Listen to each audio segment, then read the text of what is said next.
A mysterious respiratory dog illness detected in several states is happening right now, November 2023, and this is what you need to know about it. Veterinary laboratories are warning pet owners like myself about an infectious respiratory disease that was first detected among dogs a few months ago. Now, cases have spread to at least 5 states, while experts are saying, or they're still trying to figure out the cause for the illnesses. So let's talk about what is the mystery dog illness. Veterinarians describe the illness as a respiratory disease that can cause coughing, sneezing, and lethargy. They say it can sometimes lead to pneumonia and does not respond well to antibiotics. Now, experts are yet to fully understand the disease and the cause behind it. But since mid-August, veterinarians in Oregon have responded more than 200 cases, according to the AMVA. All right, so let's talk about which states in the United States have reported these cases. Oregon, Colorado, New Hampshire, Massachusetts, Rhode Island, California, Indiana, Illinois, Washington, Idaho, Georgia, and Florida. All right, now let's move into what the symptoms of the mystery dog illness look like. Now, the symptoms of the mystery dog illness are going to include the following: coughing.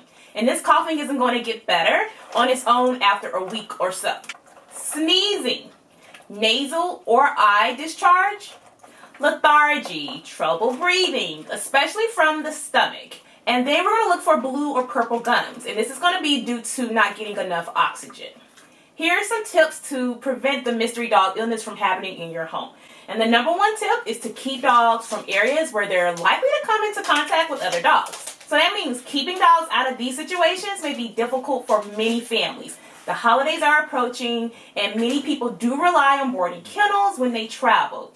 I totally understand that there are some circumstances that are unavoidable, and that some people have to board their dogs. But I would not take this lightly at all. If there's somebody that can even just come to your house and let your dog out, that's going to be a better option in this case. Now, if you need to put your dog in such a situation, then I suggest contacting your vet ahead of time for guidance so that they can give you proper procedures to take just in case something is to happen. All right, now let's talk about how we're going to keep our dogs safe. And we're going to talk about how we want to keep them healthy overall. So, first off, I recommend making sure that your dog's up to date on vaccinations. This year's dogs should be vaccinated against respiratory diseases beyond the bare minimum, such as the Bordetella and the canine influenza. If your dog isn't vaccinated, you get them vaccinated. Be mindful that you need to give them at least 2 weeks before interacting with other dogs so that they can build up their immunity. Now, let's talk about if your dog is sick.